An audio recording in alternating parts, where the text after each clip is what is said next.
Hello and welcome to another gameplay review on the Virkayu gameplay channel. And in this one we have the champion SKARNER, which is a champion that exists. Captain Flowers will have you know, as the championing supporter of SKARNER, that SKARNER is good at the moment, and actually against things like Vi that might be having their pick rate increased due to Arcane and Jinx for the same reason, he's good into both of those things. Interrupts, stuns, Q max for percentage damage, faster clearing and better fisting. E max for slow scaling and a 2% increase in the CDR there, only 14 to 12, but the slow increase is what's mostly important. Yeah, okay, so Yasubi dies, expected. Unfortunately, we don't see a lot of SKARNERs, thanks to... Right, lore enthusiasts will know, but they both went pink for this one just to bring some team bonding together. Now, SKARNER, Predator runes, obviously extremely strong overall. You're seeing it on Twisted Fate there. If you ping me, kind of want to test that out, but I can't because it's a replay. And Nulf on Fiddlesticks using the Predator also, which is a standardized rune set at this point. Excellent ward here. But basically, even the Conqueror is still good, even though in theory you could still use Phase Rush, although it's not broken like it used to be. Predator really is just a beautiful bread and butter, easy to use, press the button, get your stinger off, pull them towards you, force them to buy QSS basically, and even then you can chain stun them. So SKARNER really always in that hidden OP sort of zone, right? Now, he's starting on the Wolf Cam, which is great because you're against the Fiddlesticks. The Fiddlesticks is Enigma, not literally Enigma from Dota because you don't control your effigies in that sense, but is that he can start here on the red camp side or you can start on the blue side, and you don't know unless you get deep wards. So kind of matching that that question mark about where you started is really useful. And I actually had to stop and start the recording because that 20-minute behemoth video on the main channel, yeah, that was a quick turnaround, very quick turnaround. Less than 24 hours, we punched that out. So my mind is turbo speeding at the moment.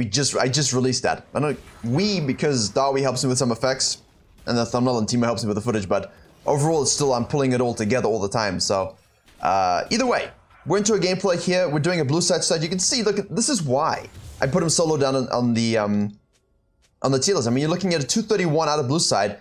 You're not going to match any sort of ganky meta jungler. Your farming capacity, he always thrives in like a 5 camp or a 4 camp meta. Even a 4 clear meta, he can do it. I mean, if you're maxing that Q, you can definitely do it. Now, Fiddlesticks here looks like we've got... Did he just literally reset his red? He did he not? So this is interesting. This is where those mechanics and practice to clearings really come into focus. Now, as I said, Hazuki has warded that, which means they know that SKARNER is there. That's fine. At this point, he has a huge tempo advantage, and this is why in low elo, this is perfect for your low elo players. Why do we tell you to get your clears down automatically? You don't have to be a 305 Fiddlesticks savant for 6 camps. You know, if you can get that to 315, even 320 in certain years, that will be more than sufficient to beat out most junglers at their equal full clear. Or if they're playing something a little bit off meta, look at this. If you were a 320 Fiddlesticks full clear champion, right now you're taking this crab. You know, even if it's a little slow, you're still taking the crab ahead of a jungler who's slower or a player who's slower. And that's a huge thing to focus on. And this is a prime example of why it can become so difficult for certain champions to be used in low elo, because your clear speed just gets absolutely ruined. Pyke rotates mid lane here once more, yellow carded stun. TP from the top laners, so top laners who complain about top lane no impact, that there just saved your Twisted Fate. Now Fiddlesticks has finished his 5 camp, actually they end up in the same spot, but the SKARNER is ahead by a camp. Because of the TP now is prior mid lane, and obviously has prior bottom lane, so that's a freebie for him.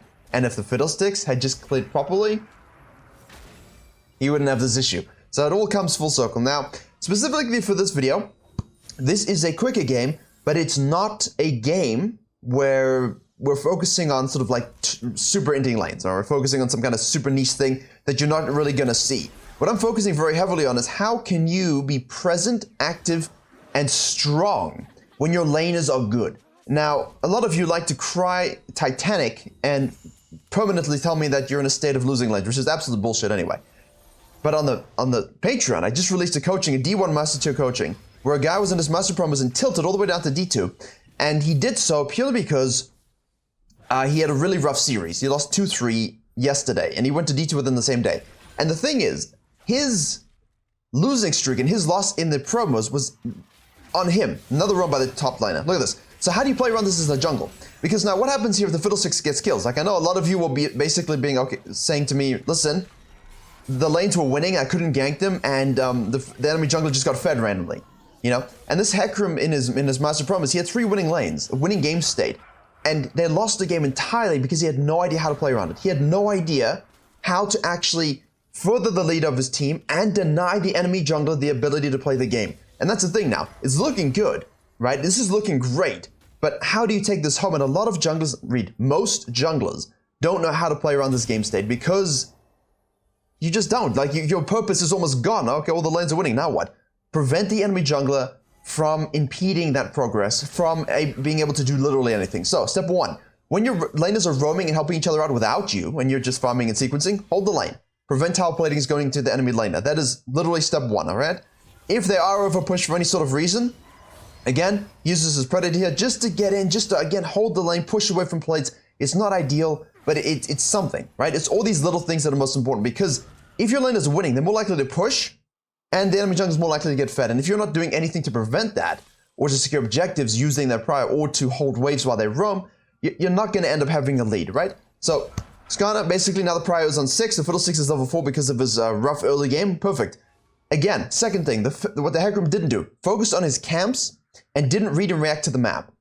And the enemy jungler just got freebies. So the enemy jungler didn't really do anything. And again, this is on the full breakdown is on the Patreon. But what the Hecarim missed was this kind of stuff. Camille's ahead. How do we support the Camille when the lane is pushed? Tower dives. Tower dives, projected, tracked, counter ganks. That's the way you do it. We use our flash here, it's perfect. Perfect. Perfectly perfect, perfect. It's not difficult. And now we have our ultimate. This is it, you know? The Camille's under tower, you're worried about the Fiddlesticks, you don't have to be, because we just saw him down on the bottom side. So let's use that to float up to the top lane. Now again, shadowing. Does he have TP? No, we can track that. We know the Fiddlesticks should sequence. If he doesn't do anything bottom lane, should re-sequence to the top side, and he shows up. And now because you know he's down a level, if Camille wants to stay, he's just shadowing the gang. That's it. He just stood there to be present to shadow the gang, and it's really, really great. Now look at this. Twisted Fate dies to the Pyke, yes? Now the Pyke's going to go bottom lane. Now Seraphine's not going to match a Pyke in terms of run potential, so what does he do? Straight to the mid lane. Twisted Fate obviously has the ultimate as well. We do have our Stinger of Destiny. That's a yellow card into a stun, but he uses that. He's chaining the CCs together. Camille even rotates once more. We get the second proc stun from the SKARNER. Boof. Boof. The Hecarim was going to this, and then seeing it, and then rotating. He was reactively pathing, which is great, but not when you have winning lanes. And now, secondly, obviously, objectives are key in lower elos. Try and get that for mental supremacy. But again, look at this. Now your bot lane's pushing, they're winning.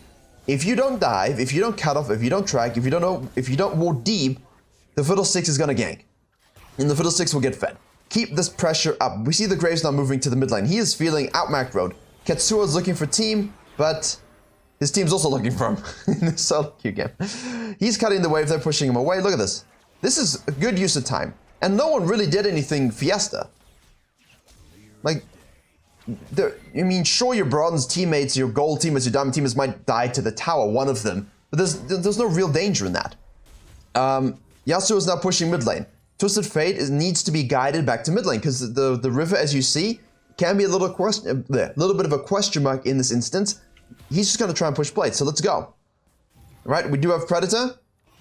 We're going to try and get that stun off, but obviously the wind wall... The wind wall is going to do that, that's unfortunate. We need the E forward as well. He is maxing E, as I said, he's going for this utility, so he's not going for turbo farming anyway. He doesn't need to. Doesn't need to. Okay, see what I'm looking at? You're looking at, staring at the map. Where's the Fiddlestick? Ah, Pyke again mid lane. As I said, you have winning lanes, and sometimes one of them's going to be picked on. And here's the Fiddlesticks, right? So he went to his red and immediately dead. If you don't cover this in any sort of capacity, then you're going to have a rough time of it. So take your Raptors, wait for the lane to push. There's no reason to not do your camps in the meantime. And now, once again, hold the wave. Hold the, if you can stop us back without impeding and sort of dying for no particular reason, do so. But the Fiddle did what he could, you know? He just farmed up, got his level, and just went bottom lane, then took the objective. Kill conversion ratio. It's exactly what you want. It's exactly what you want. So the Fiddle did as much as he could. Obviously, his early game was corrupted by himself. So, you know, he could have done more. And that's the saving grace here of the SKARNER, but it's also really good zoomed in example of what happens in weaker low elo games, even if this is Master Tier. Once again, Predator roams. We see the Fiddlestick still here. We're still on the field. Let's go, fully commit. Ult the Fiddlesticks on the tower. The Veigar is dead. Don't zone the Veigar there. Oh, sorry. Vacuum your thoughts, as we joked about. Don't tunnel vision on the Veigar there. He's dead. He's dead. Let's get the one furthest away. Bring him back into the fray. Annihilate tower platings. Now again, Yasubi is pushing the mid lane here. Let's go. We can cover this up. See? Look at this. Look at all the... This tower's gone, by the way, at this stage. This is a 5-plated Yasuo if you do not hold this at any point. Now, Twisted Fate gets to take that. Misfortune can then hold mid lane. She does have to be careful, though, because he has a 2-level lead. Let's hope she doesn't end up doing what I think she's about to do, but I feel is going to happen anyway. But you saw the Scorpion friend. That was getting a little bit close. You saw the Scorpion friend immediately leaves his jungle, rotates to cover. The reactive pricing that the Hecarim was doing that I was describing in the coaching, that's good and you should do it. But it shouldn't be the first order of business. Now, that's unfortunate. The Fiddlesticks goes in. The Misfortune should have kept a distance, but SKARNER did his job. All right, here we go. Let's hit the E. We did it. We did it. We did it. Okay, he yeets away, so no stun for us. Fiddlesticks is going to overcommit. We have a TP from the Yasuo, most likely. Here we go. Now, she dies. You can't help. Look at this. This is what's going to happen. And in your games where you don't do what this SKARNER is doing, all of a sudden, you're like 0-0-1. Okay, wait a second. There we go. We get the stun. That's silly. Dumb Pike. Ult is up. Drag. Okay. You see? Yeah, you see? But now you can't cleanse anything else, so. Boom, again.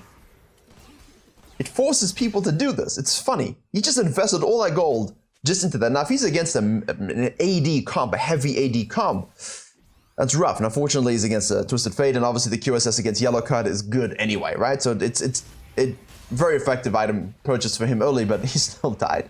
So if you don't do what he's doing right now, which is, it's a lot of work. Like, hopefully you're watching this video and realizing that playing around winning lanes can be just as stressful because, you know, if she overcommits and throws and Fiddlesticks gets a kill, what are you doing about it? What are you doing to keep this lead going?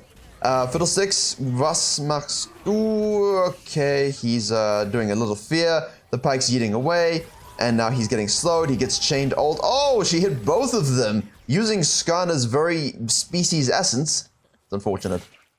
Now she gets hooked, puts the ward there. That's just going to be destroyed, so that's absolutely pointless, although I understand why she did it. SKARNER, in the meantime, has to focus on his own business to do. He has just gone for the Turbo Chem Tank. Now, I do think you can go other items as well. I have been seeing some Divine Sundra. Obviously, the Trinity Force I have seen, although it's not popular on anyone. And historically, he was good with the Trinity Force, but this is new Trinity Force. Turbo Chem Tank really is the order of the day for the Emax supportive jungler. And I still think it works great. I mean, there's nothing wrong with this build. You know, it's not solo carry, but it is almost solo carry as well. Like, we hit the E, we get the stun, that's fine, we get the damage, we missed that one. But we get it. Oh, we didn't miss it. Just looked like we miss it. Because it goes through now, doesn't it? Used to not go through. But he's just holding. And because he's tanky, he can hold. And the percentage damage on that Q now, really useful. Really, really useful. And obviously the shield is pretty good as well. Nice little shield. Turbo speed ramp up. Predator plus the... Does anyone want to try Ghostblade? I just want to watch it. Full AD SKARNER with Ghostblade. If you want fun, do that. Don't do it in rain, but that could be interesting. Again, he's just shadowing and covering lanes. You know, letting them do their business. And he still has 9 out of 8. He still has 50% KP. Here we've got a fight in the mid lane while he's fighting the Yasuo, just keeping him away from the fight. Playing for the map. Okay, that one... I'm not seeing the particles. My brain isn't registering the width.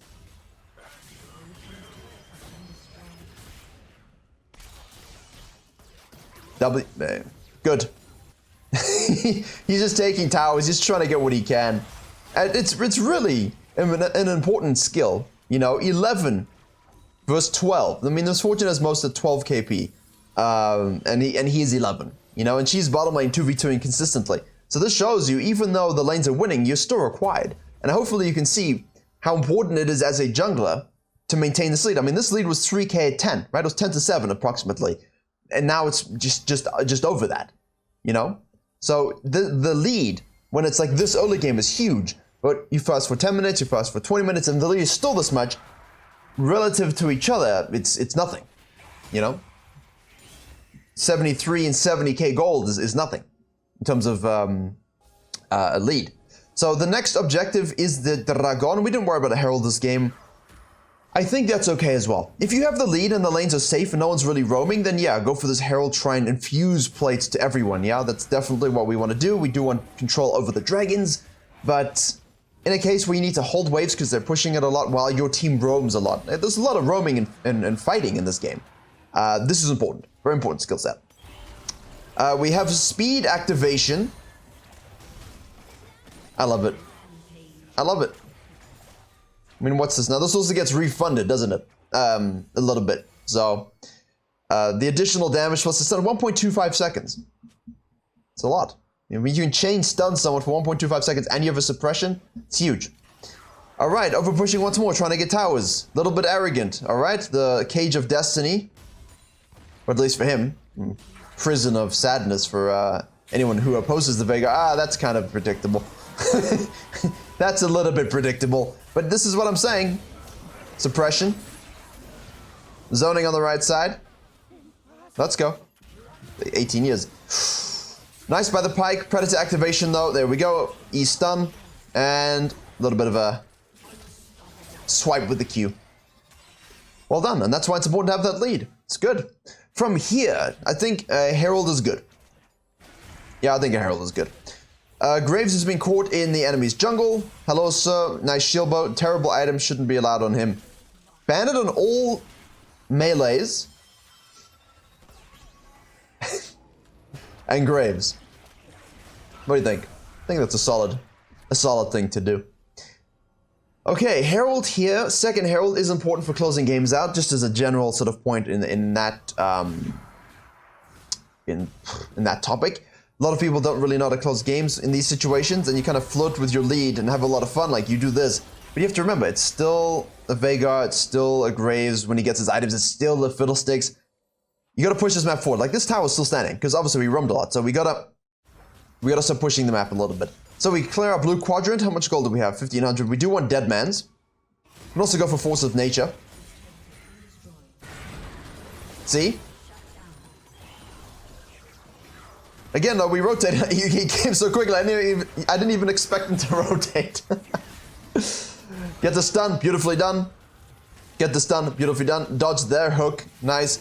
Camille rotates from the top lane. We missed that E for sure. Twisted Fate does have his ult activated. He's going to go into the Graves. He's going to be stunned over the wall.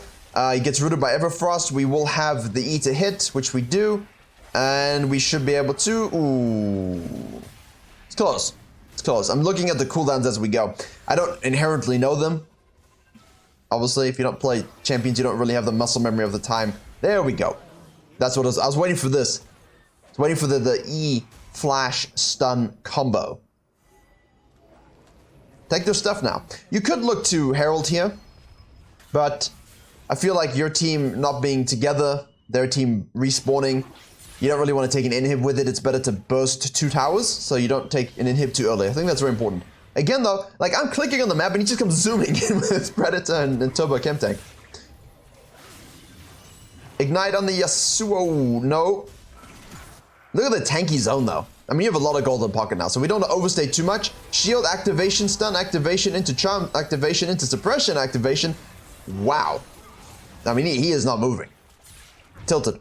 Definitely don't overstay here. We got 3k. I mean, I know sometimes your team is fed, but I think it's important to go back to base. Hopefully they don't overstay and die, but I know in your Elas, that's what's going to happen. This is fine. Here we go. Dead Man's Plate. We'll go into the Force of Nature as well. Ooh, we're going to be so fast. It's beautiful. Champions like SKARNER struggle with being kited. They struggle with being beaten by a QSS. They struggle with later games when people are more together, you know what I mean? And so having as much speed and annoyance as possible, highly valuable. Highly valuable. 7012 was just gonna say 0 deaths. Baron is available. Yeah, I mean, we can dish that off, that's fine. Could look to go straight for it. I'm looking at the map now. I would usually pull triggers on this in like if I was duo with someone who I trusted. And they did a lot of damage.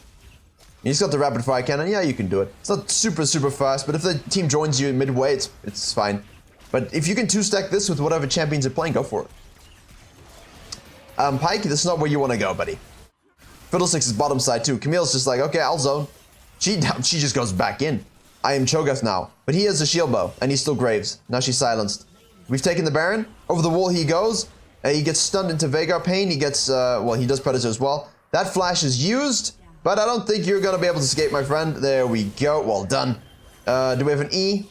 Waiting for the wind wall? Yeah, we do, but don't overcommit. Camille did die, by the way. Now we can activate it with the Herald. Really a great way to close the game quickly. You can take that second Herald close to Baron, sneak a Baron away. You can just bust open the base. Especially if you have a huge stat lead. Look at him. Look at the disruption. Just keeps going. The Q is a spam thing, basically, right? So just make sure you're using that spam and using that shield appropriately. It's not just all about the E, but... I mean, it is and it isn't, but it's not. Herald push with a Baron. Pretty straightforward. So, a little bit of a fun, quick gameplay using SKARNER because, oops, excuse me, he hasn't been seen in a very long time, but definitely something that can work in a lot of not even niche cases, a lot of actual cases in the jungle. Always has this hidden OP. There we go. Misfortune presses the magic button though, and we do have Seraphine, and they should be able to end. But yeah, hopefully you learned a little bit about playing around lanes that are winning. Hopefully you learned to play a little bit around the Fiesta. And remember, your responsibilities as a jungler do not die because lanes are pushing. Look for those windows, look for prevention on the enemy jungler, and you should have a great tool set with this video plus all the videos on how to carry loser lanes, which we have a lot of, to have a really strong end of season climb. Yeah, as you can hear, my voice is now tortured, so thank you very much for watching. Please do like, share, and comment if you did enjoy and learn something. If you are interested in which other junglers have a certain, you know, tier list design ranking, like an S tier design, like a Lee Sin, or a, you know, a C tier design like the SKARNER, which I explained in the video. That's on the main channel. And yeah, have a good weekend. See you all in the next video. Hopefully tomorrow I'm going to try my best to get that up for you. As I said, there will be 3 more yesterday. Yeah, see you all in the next video.